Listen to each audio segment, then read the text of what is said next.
Muy buenas tardes, hermanos. Señor les bendiga. Vamos a tener esta enseñanza nuevamente vía WhatsApp, por cómo está el clima y obviamente no podemos estar todos afuera porque se va a alargar el en cualquier momento, pero sin duda que vamos a recibir palabra de Dios de todos modos. Así que damos gracias al Señor por esto. ¿Qué les parece si oramos?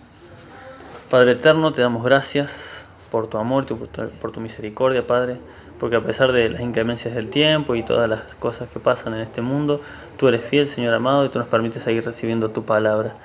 Acompáñanos, Señor, en este estudio, acompáñame a mí que tengo que impartirlo, Señor. Yo estoy bendiciendo mi mente y mi corazón para poder dar lo mejor en esto y también que los hermanos puedan escucharlo y recibir palabra tuya, no mía, Señor, sino que sea guiada e inspirada por tu Santo Espíritu. En el nombre de Jesús, amén.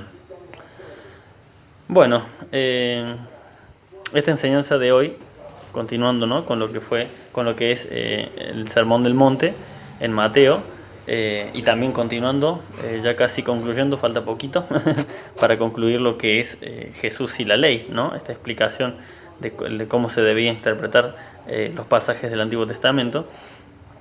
Esta enseñanza se va a llamar el amor hacia los enemigos. De hecho, en algunas versiones, por ejemplo, yo tengo la Reina Valera, me dice exactamente así, el amor hacia los enemigos. Pero el tema es que esta sección es muy larga, empieza en el versículo 38 y termina en el 48. No quiero que quede nada afuera y no quiero resumirlo demasiado, así que he decidido dividirlo en dos partes. Vamos a hacer hoy hasta del versículo 38 al 42, que es ahí como que cierra un pequeño tema, y luego vamos a seguir del 43 al 48 la semana que viene, si el Señor lo permite, porque si no van a quedar muchos, o una de dos, o se va a hacer una enseñanza muy larga, o van a quedar temas afuera. Entonces prefiero hacerlo así, dividido en dos partes. Así que vamos a ir a la primera parte de esta enseñanza de el amor hacia los enemigos. Mateo capítulo 5, versículo 38 en adelante dice: Oísteis que fue dicho, ojo por ojo y diente por diente. Pero yo os digo, no resistáis al que es malo. Antes, a cualquiera que te hiera en la mejilla derecha, vuélvele también la otra. Y al que quiera ponerte a pleito y quitarte la túnica, déjale también la capa. Y a cualquiera que te obligue a llevar carga por 1 milla, ve con él 2. Al que te pida, dale, y al que quiera tomar de ti prestado, no se lo rehuses. Amén, a la palabra de Dios. Bien, nuevamente el Señor Jesús usa esta expresión, ¿no? Oíste que fue dicho, refiriéndose al mandamiento que está en la ley de Moisés en Éxodo capítulo 21. Vamos a ir rápidamente a buscarlo. Éxodo, si quieren anótenlo, yo lo busco. Éxodo capítulo 21, justo después de los 10 mandamientos que están en el 20, del versículo 22 al 25 dice así. A ver si está bien. 21, acá está. Dice: y si alguno hiriere a su perdón, del 21, más si perdón, del 22. Y si alguno riñere e hiriere a mujer embarazada y ésta abortare, esto se refiere a un nacimiento prematuro, ¿no? Pero sin haber muerte, o sea que no muere ni el bebé, se refiere a que, por ejemplo, hay una pelea, una contienda entre una persona y golpea a una mujer embarazada, y esta mujer embarazada tiene un parto espontáneo por culpa de esta pelea, ya sea por los nervios o por algún golpe.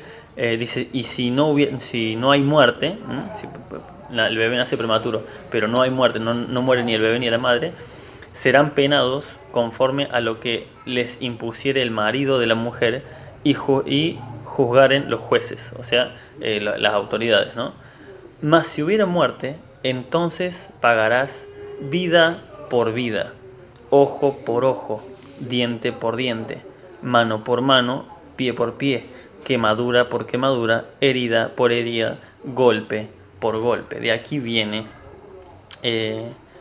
viene precisamente esta frase tan famosa, ¿no? Que es ojo por ojo, diente por diente, ojo por ojo, diente por diente, ¿no? Se refiere a este pasaje exactamente, es un mandamiento de Dios. Cuando obviamente un inconverso lee esto de ojo por ojo, diente por diente, suelen creer o suelen decir que este tipo de leyes eran injustas, ¿no? Que eran exageradas. Obviamente una persona que hace eso, que cree que estas leyes son injustas, son personas que juzgan la historia con la moral actual. Hoy en día estamos en una moral donde todo el mundo es como de mantequita, ¿no? Y ya no se puede ni siquiera juzgar a un asesino o un violador con justicia, porque no, es como muy cruel, dicen, ¿no? Eso es una moralidad que el mismo enemigo ha permitido que se filtre en los hombres y obviamente está causando los estragos que estamos viendo, porque si no hay justicia no se puede vivir en paz. Entonces, hay muchas personas que juzgan así, ¿no? Sobre todo los inconversos leen estos pasajes y dicen, che, pero qué duro que era Dios, ¿no? Es muy injusto, es muy malo. De hecho, esto es lo más justo que había en aquel tiempo, ¿no? Ojo por ojo, diente por diente, lo que el Señor quería era precisamente de que no hubiese un exceso, ¿no? Que que no se le cobrara a alguien que cometió un error o un delito, que no se le cobrara una pena más grande de lo que correspondía. Esa era la idea. Si lastimaste un ojo, te tenían que lastimar un ojo. Si quebraste una pierna, te tenían que quebrar una pierna. Es la justicia humana más justa que hay. Y aparte, esto de interpretar las cosas del Antiguo Testamento con la moralidad actual es un error bastante terrible, a veces hasta malicioso, que lo hacen a propósito, porque una de las reglas básicas de interpretación, tanto histórica como bíblica, es que no podés juzgar los hechos del pasado con la moralidad actual. Hay muchos que hoy en día están juzgando, están hablando mal de Sarmiento, porque Sarmiento odiaba a los gauchos o algo así, pero uno no puede juzgar lo que pasó hace no sé cuántos, un montón de años ya, porque había otro tipo de moralidad, había otro tipo de pensamiento. No se lo puede juzgar con la moralidad y el pensamiento que hay hoy en día. Hay que ponerse en contexto, a ver por qué lo dijo, qué es lo que dijo. Bien, en este tiempo bíblico no había ley más justa que la ley de Dios. En aquellos tiempos, en el tiempo del Éxodo, lo único que regía en el mundo era el código de Hammurabi, que eran unas leyes bastante más estrictas y duras, sobre todo con los esclavos, ¿no? He escuchado gente decir, pero Dios estaba a favor de la esclavitud porque hizo leyes para que los puedan esclavizar. No, nada más lejos de la realidad. Las leyes acerca de la esclavitud que había en los tiempos bíblicos era lo más justo que había para los esclavos, era casi un bálsamo para los esclavos, un oasis estas leyes porque les permitían tener algún derecho. Sin embargo, por ejemplo, para lo que era el mundo secular fuera de Israel, el esclavo era un mero objeto y si el dueño lo quería torturar, violar o hacer lo que se le diera la gana, nadie se podía meter porque era de su propiedad. Sin embargo, acá Dios en la ley de Moisés mete leyes acerca de los esclavos. Así que esta ley no se debe juzgar en base a nuestra moralidad actual. Esta ley tiene dos puntos muy importantes. En primer lugar, era para ser aplicada por la autoridad. ¿Sí? Esta ley no es que muchos han interpretado que ojo por ojo, diente por diente significa que yo me tengo que vengar de lo que me hicieron. No, esta ley era una ley para el gobierno de Israel. Era el gobierno el que tenía que aplicar esto. Fíjense que lo que acabamos de leer de Éxodo decía que si la mujer embarazada abortare pero no hubiese muerte, dice, serán penados conforme a lo que les impusiera el marido de la mujer y juzgaren los jueces. Entonces, obviamente está hablando de autoridad, no está hablando de que el marido de la mujer podía hacer lo que se le daba la gana vengándose. No, esta era una autoridad de las autoridades de Israel. Y en segundo lugar, obviamente la intención de esto, como ya dije, era evitar que las penas excedan el daño hecho. No era justo que si vos le rompiste una pierna a alguien en una pelea, te maten o te rompan las dos piernas. La idea de ojo por ojo, diente por diente, era precisamente de que nadie se exceda con las penas y que nadie termine pagando más de lo que correspondía. Bien, ahí está, ahí la explicación, ¿no? Vamos a leer de nuevo en Mateo 38 y el 39. Dice, oísteis que fue dicho, ojo por ojo y diente por diente. Pero yo os digo, no resistáis al que es malo. Antes a cualquiera que te hiera en la mejilla derecha, vuélvele también la otra. Wow, esto es muy conocido, ¿no? Poner la otra mejilla. Esta frase hasta el mundo. No conozco una persona del mundo que no conozca esta frase, poner la otra mejilla. Esto que parece una nueva actitud que el Señor está poniendo ante los problemas, ¿no? Es como que queda como que antes te podías vengar, pero a partir del Señor Jesús no, ya tenés que poner la otra mejilla. Esto, como digo, que parece una nueva actitud, en realidad no es nueva, ¿sí? Ya lo hizo Jacob frente a Esaú, cuando se humilla Jacob, cuando va delante de él y dice, bueno, y si me mata, me mata, pero yo voy a ir delante de él porque yo sé que obré mal. y Esaú obviamente lo perdona, ¿no? Pero él decidió ir y enfrentar lo que tenían que enfrentar y no defenderse. Si su hermano lo quería golpear o matar, él se rindió. Esa actitud ya la tuvo Jacob, ya la tuvo José frente a sus hermanos. Siendo él justo, no se defendió, no contraatacó, simplemente se dejó lamentablemente golpear por los hermanos y luego ser vendido. No pudo hacer nada, pero su actitud estaba ahí también presente. Esta actitud también la tuvo David frente al rey David, David frente al rey Saúl, ¿no? Cuando Saúl lo perseguía injustamente por celos, por envidia de David, y David, teniendo la oportunidad de matarlo, le agarró, le sacó, muchos conocen la historia esta, ¿no? David le saca, creo que era un balde, una lanza que estaba al lado de, de Saúl, que estaba dormido, y se la lleva y de lejos le dice: mira, pude haberte matado y no lo hice, porque yo no voy a tocar al ungido de Jehová. Por más que Saúl era un desastre, David entendía de que la venganza no era buena y le correspondía a Dios, ¿no? Además de que David amaba a Saúl. Y es más, David también hizo frente a un hombre que lo insultaba en el camino, siendo rey David, ¿no? Fíjense, vamos a ir rápidamente a esta historia que es maravillosa, que está en Primera de Samuel.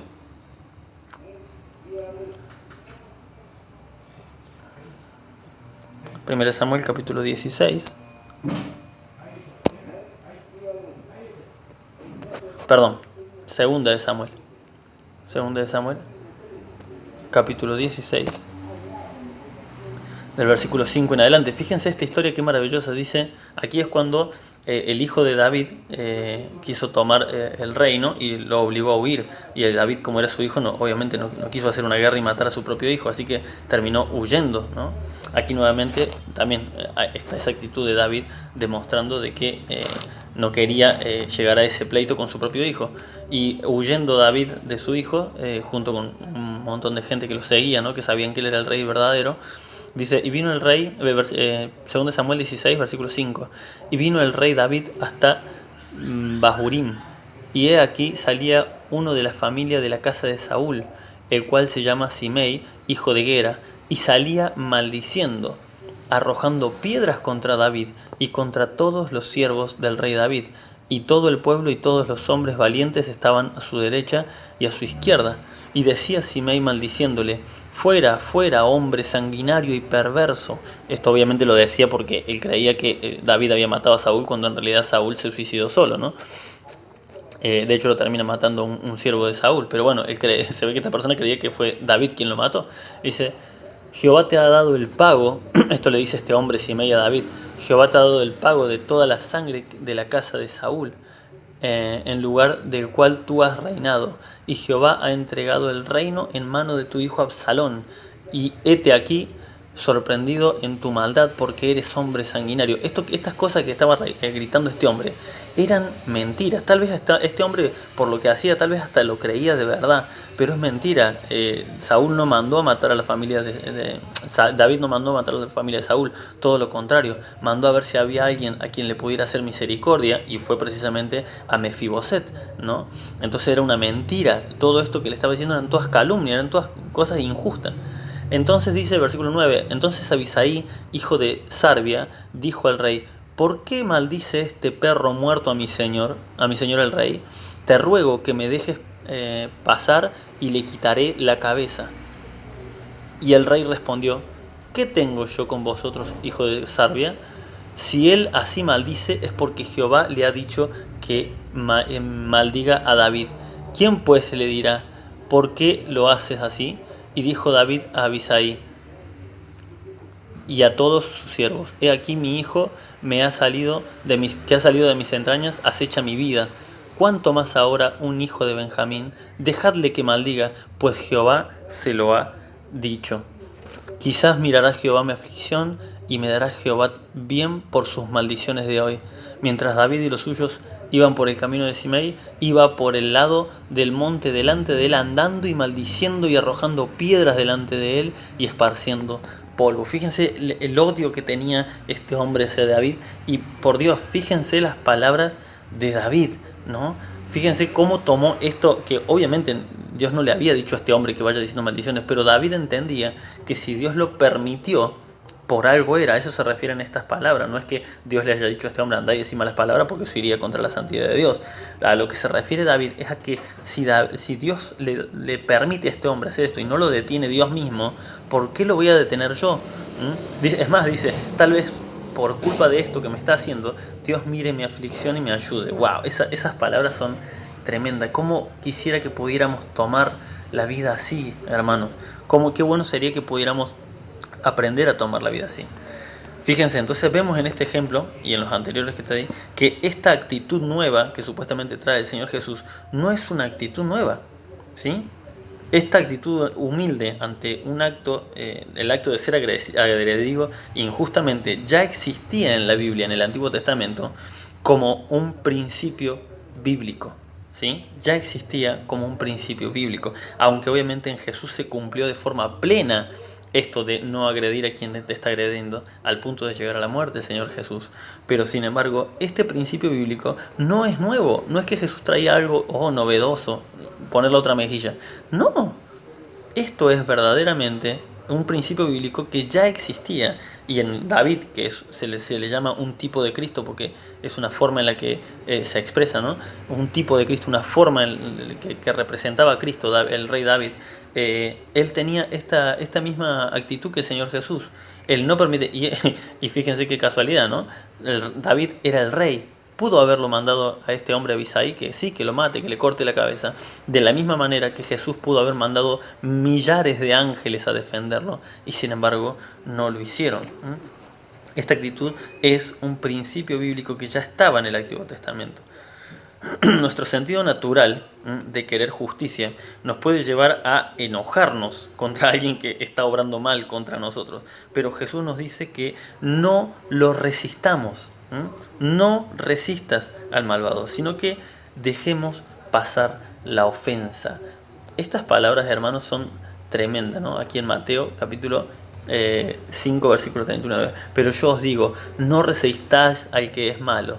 Antes a cualquiera que te hiera en la mejilla cualquiera que te hiriere en la mejilla derecha, vuélvele también la otra. O sea, se refiere a a dejar pasar la ofensa por alto. Y qué difícil debe ser dejar pasar una cachetada por alto, ¿no? Mucho más lo que le hacían a Jesús en el camino. Y también vemos una expresión muy conocida, hasta el punto, como digo, que todo el mundo lo conoce: dejarse abofetear en la otra mejilla, ¿no? Poner la otra mejilla. Esta expresión es muy interesante porque expresa perfectamente la actitud de mansedumbre que debemos tomar ante alguien que nos agrede física o verbalmente, ¿sí? Aunque tenemos que entender una cosa: esta expresión no es literal. No quiere decir que si me dan una cachetada o una piña en la cara yo me tengo que parar y decirle pégame en la otra. No se refiere a eso. Porque fíjense que el mismo Señor Jesús, cuando lo estaban interrogando para antes de crucificarlo, el siervo del sumo sacerdote viene y le da una cachetada, y el Señor Jesús no dice en la Biblia que puso, o sea, que le dijo pégame en la otra, sino que lo reprendió con palabras sabias. Jesús le dice al siervo del sumo sacerdote, le dice algo así, no recuerdo exactamente las palabras, pero le dice, si dije algo malo, indícame qué es lo que dije de malo, y si no dije nada malo, ¿por qué me pegás? O sea, sí lo reprendió con palabras mansas, con palabras sabias, y tan sabias que el siervo del sumo sacerdote se quedó callado y ya no le dio la segunda cachetada. Lo que quiere decir precisamente es que nos podemos defender con palabras. No quiere decir que nos quedemos callados, inmutes y no digamos absolutamente nada. Si vamos a obrar con sabiduría, con mansedumbre, podemos hablar y defendernos, y tal vez hasta podemos apaciguar a la otra persona, como dice la palabra del Señor, que la blanda respuesta quita la ira. Es lo que le pasó a este hombre. El Señor le respondió de una forma tan maravillosa que no le pegó de vuelta porque ya no quedaban palabras, ¿no? Entonces se entiende que no es literal de pararse y poner el otro cachete. Ya si nos dan otra cachetada, bueno, no queda otra, pero se refiere a no defenderse físicamente. El ideal de Cristo lo vemos reflejado perfectamente en cómo actuó al ser agredido, y mucho peor de lo que podríamos ser agredidos nosotros, porque no creo que nunca lleguemos a ser agredidos como lo fue el Señor Jesús. Vamos a continuar, versículo 40 dice: y al que quiera ponerte a pleito y quitarte la túnica, déjale también la capa. La túnica era la vestimenta interior, ¿no? Y mientras que la capa era como el saco, ¿no? El saco, el abrigo por encima de toda la ropa. La capa era esta prenda interior que era muy importante, y había una ley que decía que se te podía poner a pleito por la túnica. O sea, te podían decir que les des la túnica porque tal vez le debías plata, o hasta podían exigírtela injustamente. Obviamente te la podían estar tratando de robar, pero nadie en lo posible quitaba la capa. ¿Por qué? Porque el saco, la capa exterior, era precisamente lo que cubría del frío en las noches.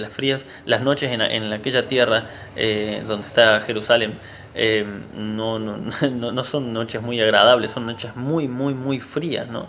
Entonces por eso tenían que andar con estos sacos, abrigos arriba, que si alguien le debías plata a alguien y te quería cobrar, aunque sea sacándote la túnica, no podían. Había una ley que decía: no pueden quitarte el saco, es ilegal quitarle a alguien el saco. ¿Por qué? Porque quitarle el saco en una noche fría equivalía a matarlo de congelado, equivalía a condenarlo a morir congelado. Entonces había una ley romana que decía: no podés, no sé si era romana o era de los hebreos, pero había una ley entre ellos que decía: no podés sacarle a alguien el saco. Le podés sacar todo si querés, pero no el saco, porque va a morir congelado. Fíjense, esta ley también apuntaba a cuidar, ¿no?, la integridad física. Sin embargo, Jesús propone algo mucho más extremo, que parece ir en contra de la lógica y la razón, pero ante los ojos de Dios tiene un sentido más elevado, ¿sí? Porque dice: y al que quiera ponerte a pleito, para quitarte la túnica, déjale también la capa. Déjale también la capa. O sea, ¿te querés llevar la túnica? Sí, también, llévate la capa. Es como totalmente opuesto a la lógica. ¿Cómo que yo le dé la capa si no me la está reclamando? Si un ladrón nos quiere asaltar, hermanos, o si alguien nos reclama que le debemos algo que es una mentira, ¿no? Siempre y cuando sea una mentira, nuestra reacción más obvia es defendernos, ¿eh? Y defender lo nuestro, porque yo trabajé y a mí las cosas me costaron, ¿no? Esa es la lógica humana, y es razonable. A mí las cosas me costaron. Mucha gente que le han matado para robarle un celular, pero como a la persona tal vez le costó mucho ganar ese celular, se resiste al robo y termina muriendo de un disparo por resistirse al robo, ¿no? Entonces es normal que uno quiera defender lo suyo, pero cuando entendemos que Dios tiene el absoluto control de cada evento de nuestras vidas, y que si sucedieron es porque Él lo permitió, como le pasa al rey David. El rey David entendía que este hombre lo estaba insultando y apedreando porque Dios lo permitió. ¿Era injusto? Por supuesto que era injusto. ¿Estaba gritando mentiras? Por supuesto que estaba gritando mentiras y calumnias. Pero él entendía que si Dios lo permitió, por algo era. Nada se escapa del control de Dios, aun esos ataques que nos puedan llegar a hacer. Entonces lo que Dios quiere es precisamente que empecemos a entender las cosas en otra dimensión. ¿Cuál es esa otra dimensión? La dimensión espiritual. Que dejemos de entender las cosas en la dimensión material, esto es mío porque yo me lo gané trabajando, y empecemos a entender las cosas en la dimensión espiritual. Hay un testimonio que escuché una vez de un hermano llamado el hermano Juan, le decían, nunca escuché el apellido, nunca dicen el apellido, ¿no? Pero escuché este testimonio de un hombre que existió, ¿no? Que era un viejito que dice que, un viejito que estaba en el Señor, ¿no? Llevaba muchos años de cristiano, y cuenta este predicador que lo conoce, que fue casi su pastor, ¿no? Era un hermano de la iglesia, pero dice fue casi su pastor. Este hermano, el hermano Juan, dice, vivía en otra dimensión. Él no vivía en nuestra dimensión, él vivía en otra dimensión totalmente distinta, porque las cosas que le pasaban no te pasan a vos ni me pasan a mí nunca. Él realmente vivía en la dimensión espiritual. Cuenta este pastor que este hombre, el hermano Juan,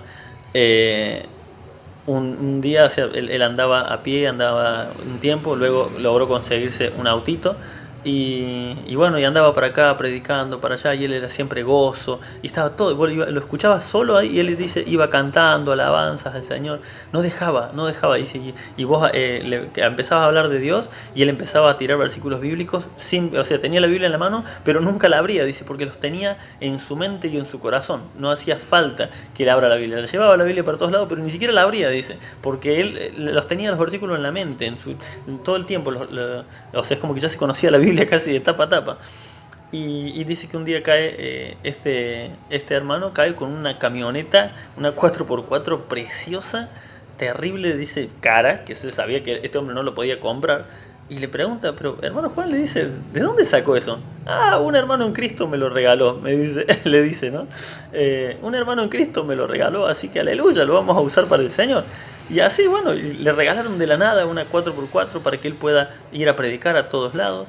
Eh, Luego dice, un día se la robaron y al tiempo la encontró la camioneta que le habían robado y fue a buscarla, ¿no? Porque la vio estacionada y resulta que se la había robado un hombre de la mafia, un hombre bastante pesado, es de México, era de México, ya partió con el señor este viejito. Eh, era de México, ¿no? Y allá es bastante jodido el tema de las mafias. Y un narcotraficante, se la habían robado y ahora la estaba usando la camioneta un narcotraficante. Y cuando fue a reclamarlo le dicen, ¿qué hace? O sea, fue a buscarla. Dice, es mi camioneta, le dice, la vengo a buscar. Y dice, no, esta camioneta ahora pertenece al señor no sé quién. Dice, así que usted se va. Y este hermano, el hermano Juan, dice, ahora pertenece a ese hombre. Bueno, que el señor le bendiga mucho. Y se fue, dice, sin su camioneta, no reclamó, no llamó a la policía. Dio realmente un ejemplo, no pleiteando con nadie por esta camioneta que le habían regalado. Y como al mes, cuenta este pastor, cae con una camioneta más linda, más grande y mejor. Dice, pero ¿de dónde sacó esto? Ah, otro hermano en Cristo me la regaló, aleluya. Por eso dice, este hermano vivía en una dimensión alterna de la nuestra. Sí, exactamente. Vivía en la dimensión espiritual, donde lo material no tiene valor. Asimismo, Dios quiere que dejemos de vivir en el mundo donde todo lo que importa es lo material y empecemos a vivir en el mundo espiritual, ¿sí? Donde lo material no tiene ningún peso sobre nosotros. Y deja de ser una carga, a lo material no ser un peso sobre nuestro corazón. Los deseos que queremos anhelar para esta tierra, las cosas materiales que queremos, dejan de ser una carga en nuestro corazón. Con estas palabras Jesús no está buscando que nos dejemos humillar porque sí, sino más bien que aprendamos a desprendernos de los deseos terrenales, porque sólo así podemos agradarle y servirle con más excelencia. Si seguimos pensando solo en lo material, recuperar lo material, porque a mí me costó, porque yo, no vamos a llegar nunca a lo espiritual. Mientras nuestras mentes estén aferradas a los deseos de las cosas de esta tierra, va a ser muy difícil, tirando a lo imposible, que tengamos una relación plena con Dios. Por esto nos manda muchas veces a que busquemos las cosas de arriba, a que busquemos primeramente el reino de Dios y su justicia, ¿sí? Y a muchos nos queda en la cabeza, y todas las cosas serán añadidas, ¿no? Esa es la parte menos importante, hermanos. La parte importante es busquemos primeramente el reino de Dios. Busquemos el reino de Dios y su justicia. Eso es lo correcto. No las añadiduras. Las añadiduras vendrán, no importa. No está enfocado en eso el pasaje bíblico. El enfoque es en buscar primeramente el reino de Dios. ¿Por qué? ¿Porque voy a recibir todo lo que necesito? No, porque es lo correcto, porque amo a Dios, porque quiero un bien supremo, porque mi mentalidad quiero que sea más elevada. Ya no quiero estar pensando en lo terrenal, sino en lo espiritual. La idea es que nos desprendamos de lo espiritual, porque si decimos busquemos el reino de Dios y su justicia, y las otras cosas van a ser añadidas, y nuestra mente está en, y las otras cosas van a ser añadidas, entonces seguimos con nuestra mente en lo terrenal. Lo que Dios quiere es que nos enfoquemos en la primera parte, en buscar el reino de Dios y su justicia. ¿Por qué? Porque es lo correcto delante de Dios, porque es lo santo y lo perfecto. Versículo 41 dice, y a cualquiera que te obligue a llevar carga por 1 milla, ve con él 2 millas. Existía una ley romana que los obligaba a hacerlos. O sea, si un soldado romano les pedía a un judío que lo ayude con una carga pesada, lo tenía que llevar sí o sí, y no podía negarse porque podía ir preso, estaba obligado a ayudarlo a llevarle esa carga durante 1 milla. 1 milla son un poquito más de 1600 metros, o sea, más de 1,5 kilómetros. Ustedes calculen, los que vamos a la iglesia Mirador del Lago, que desde el centro de Viale hasta nuestra congregación hay 1 kilómetro. Así que imagínense, 1,5 kilómetros y un poco más sería. Ese era el tramo obligatorio para un judío para llevar esta carga que se le imponían. Esta ley era injusta. ¿Cómo una ley te va a obligar a ayudar a alguien? La ayuda tiene que salir del corazón. No podés obligar a alguien a ayudar, más o menos como lo que pasa hoy en día con, con los políticos de acá, ¿no? Con la justicia social y la redistribución del ingreso, que cuando ustedes escuchen eso se están refiriendo a sacarle plata a gente para dársela a otro, ¿no? Obligarte a ayudar a alguien que... Pero tiene que salir de mi voluntad ayudar. ¿Cómo me vas a obligar a ayudar? Bien, esta era una ley muy parecida, una ley injusta. Pero aún así, nuevamente, Jesús pone la vara aún más alta todavía, porque les dice a los judíos, cualquiera que te obligue a llevar una carga 1 milla, vos llevala 2 millas, o sea, no 1,5 kilómetros, 3 kilómetros, un poco más de 3 kilómetros. Llévala vos más tiempo todavía y no te quejes. Esto significa hacer más de lo justo y necesario. Esto significa que dejemos de sacar 6, el aprobado, delante de Dios, y empecemos a sacar 10. Que empecemos a tener una mente más elevada. Dejemos de buscar hacer lo justo y necesario para aprobar delante de Dios. Y pongamos nuestra mente y nuestro corazón en hacer aún más por los que podemos ayudar. Una descripción muy interesante que yo encontré es la definición de eficiencia y eficacia, ¿no? ¿Saben lo que es? ¿Cuál es la diferencia entre ser eficiente y ser eficaz? Una persona eficaz, o un producto eficaz, es alguien o algo que hace exactamente lo que tiene que hacer como lo tiene que hacer, nada más, ¿no? Por ejemplo, el jabón. El jabón es eficaz. ¿Para qué? Para limpiarte las manos. ¿Qué hace el jabón? Exactamente lo que vos querés que haga. Limpiarte las manos y nada más.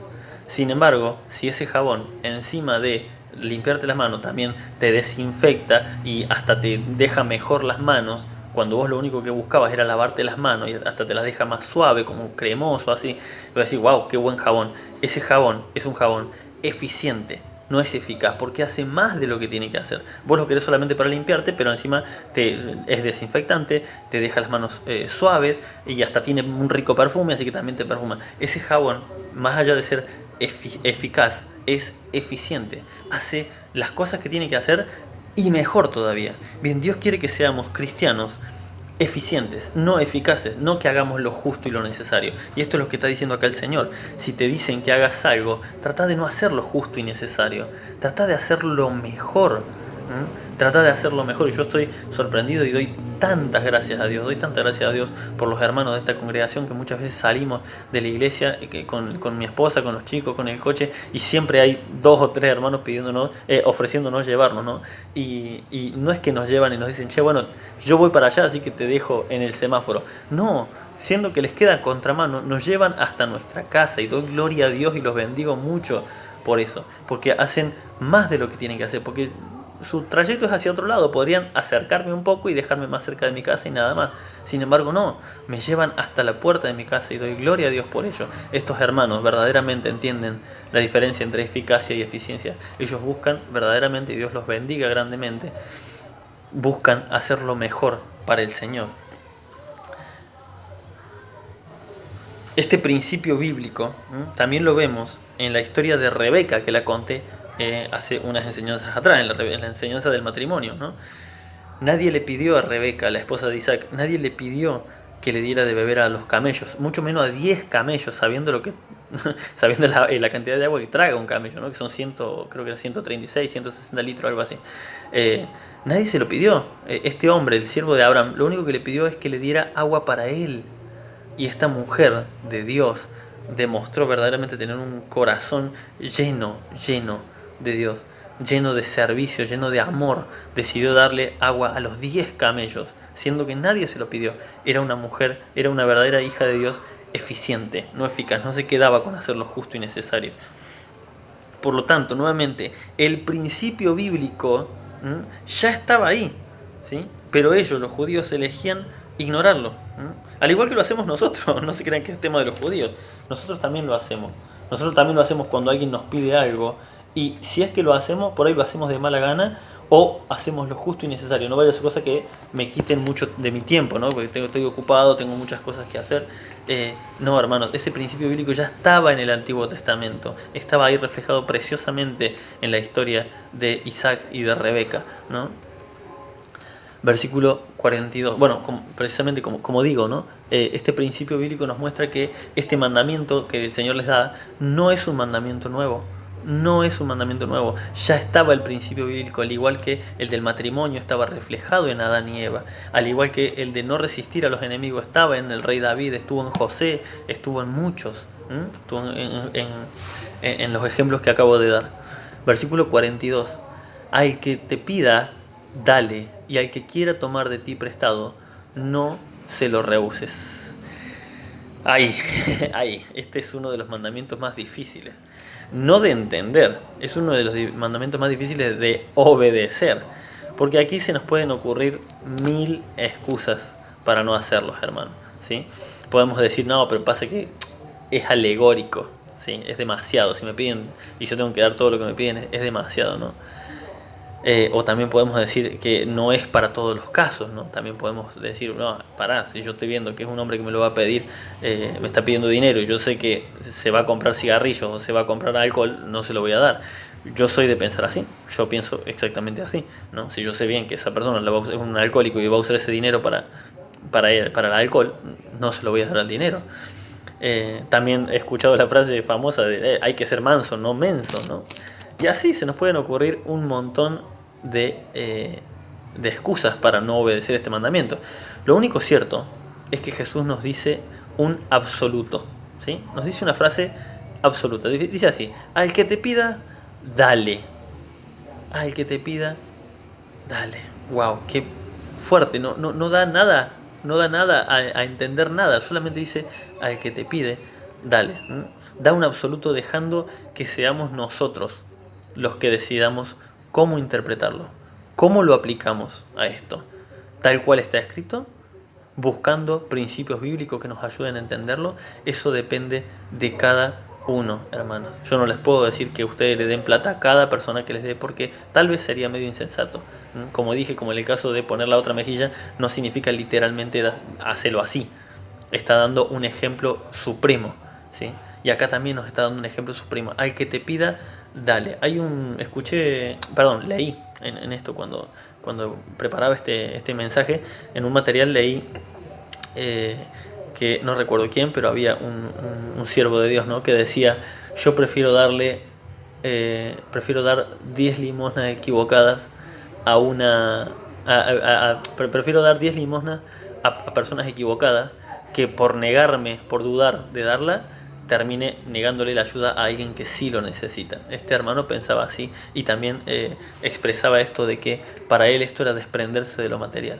Decir, sí, le voy a dar, por más que, no digo por más que lo va a usar para el alcohol, por más que yo tenga la duda, ¿sí? Porque a veces nos da la duda. Ves que viene una persona y te pide, y la verdad que a veces hasta te da bronca ver que es un muchacho joven de 20, 30 años que le funcionan las dos piernas y los dos brazos y anda pidiendo plata. Pues si te dan ganas de decirle, loco, o sea, ponete las pilas, sos un chico joven, déjalo para una persona que no se puede mover, para un lisiado, para alguien que tiene problemas reales, pero sos una persona sana, ¿sí? Te da bronca, pero, y este mandamiento es como un absoluto muy grande, así que, hermanos, yo les digo que lo dejemos, que mientras más nos llenemos del Espíritu Santo, el Señor nos va a revelar a quién podemos ayudar y a quién no. Y si tenemos duda, yo por las dudas, cuando tengo esa duda que no lo sé, yo por las dudas lo hago, aunque sea algo mínimo, yo por las dudas lo hago, porque prefiero eso, porque después te quedas con esa sensación tan horrible de no saber si lo hiciste bien o mal. Como dije, y aclaro y repito, yo cuando veo a alguien que sé que lo sé bien, que lo va a usar para el alcohol, para cigarrillos, para droga, no le voy a dar un centavo, no voy a ser partícipe de eso. Pero en ese caso, puedo hacer lo que hizo Pedro, darle la palabra de Dios, darle algo mejor, como le dijo a esta persona que estaba postrada, le dice, no tengo plata ni oro, pero lo que tengo te doy. ¿Qué tenía él? El poder del Señor. Nosotros, ¿qué tenemos? La palabra del Señor. Podemos predicarle a esa persona si sabemos que la plata que le vamos a dar la va a usar mal, entonces por lo menos no nos quedemos con no te doy nada, al menos prediquémosle, al menos hagámosle ver que está mal lo que está haciendo, pero algo le demos. Fíjense lo que dice, no dice al que te pida dale plata, dice al que te pida dale, lo que sea, no sé, si no es plata, al menos dale la palabra de Dios, pero que no se vaya con las manos vacías. Y lo que sigue es más terrible todavía, porque dice, el versículo 42 dice, al que te pida dale, y al que quiera tomar de ti prestado, no se lo rehuses. Wow. Fíjense, por favor, cómo lo expresa Lucas, ¿no? Lucas capítulo 6, que es este mismo pasaje, pero contado de otra forma. Lucas 6:30. Fíjense que yo me he quedado más con este pasaje, ¿no? A mí me ha quedado mucho en la mente hace mucho tiempo este pasaje. A cualquiera que te pida, dale. Y al que tome lo que es tuyo, no pidas que te lo devuelva. Wow. ¿Qué tan apegados estamos a nuestros bienes materiales? Esto que Dios manda no es nada fácil de cumplir, pero son los actos que evidencian la clase de vida espiritual que llevamos. Estos actos muestran si estamos apegados a lo material o a lo espiritual. He escuchado a muchos cristianos diciendo que están, por ejemplo, no digo en esta iglesia, ¿no? Yo he escuchado en otro lado, varias veces al cristiano diciendo que están en trámites de juicio para recuperar un terreno o una herencia. Ojo, no digo que tenga nada de malo, ¿sí? No digo que tenga algo de malo, porque para eso está la justicia humana. Pero sin embargo, Dios nos manda a tener un pensamiento más elevado, ¿sí? A entender que el juez supremo ya vio todo y su juicio es más perfecto que el de los hombres. Fíjense lo que dice: a cualquiera que te pida dale, y al que tome lo que es tuyo, no pidas que te lo devuelva. No pidas que te lo devuelva. Entonces acá tenemos dos opciones. Podemos ir por la vía judicial y confiar en la justicia de los hombres, que no tiene nada de malo y no hay pecado en ello. Sin embargo, tenemos la opción más excelente. Esa sería la opción correcta. Ahora tenemos la opción suprema, la opción excelente, la opción elevada. Es: no pidas que te lo devuelvan. Deja que el juez justo y supremo obre sobre esta situación. Yo mismo estoy luchando, hermanos, conmigo mismo, porque quiero recuperar algo que también me llevaron y no me pagaron. Supuestamente me lo iban a pagar y no me lo pagaron, y eso ya van para casi 2 años. Y sé que la persona lo sabe, sé que me está evitando, y gracias a Dios no es cristiano, no se van a creer cristiano, es otra persona del mundo, una persona en la cual confié, y tengo una lucha cada vez que agarro el celular y me dan ganas de mandarle un mensaje y decirle: che, dejá de hacerte sonso, me tenés que traer esa plata o me tenés que traer ese producto que le di. Sin embargo, cada vez que agarro el celular para hacerlo, me viene este pasaje a la mente: no pidas que te lo devuelvan. No pidas que te lo devuelvan. Yo quiero ser, hermanos, lo más parecido posible al ideal de Cristo. Yo quiero seguir sus valores y no los míos. ¿Y cómo cuesta? ¿Cómo cuesta? Pero, hermanos, vale la pena, porque la recompensa eterna es mucho más grande que la recompensa terrenal. Si yo recupero eso que me deben, recupero aproximadamente unos 10.000 pesos, nada más. No es nada hoy en día esa plata. Sin embargo, si yo espero en la justicia de Dios, voy a recibir la recompensa eterna, y esas tienen mucho más valor. Y tal vez no las voy a ver en esta tierra, las voy a ver cuando esté delante del Señor, pero no me importa. Yo prefiero las recompensas del cielo. Hermanos, que seamos, y voy a terminar, las últimas enseñanzas las voy a terminar igual, que seamos de pensamientos más elevados, que dejemos de pensar en lo terrenal y empecemos a pensar en lo eterno. El Señor les bendiga grandemente.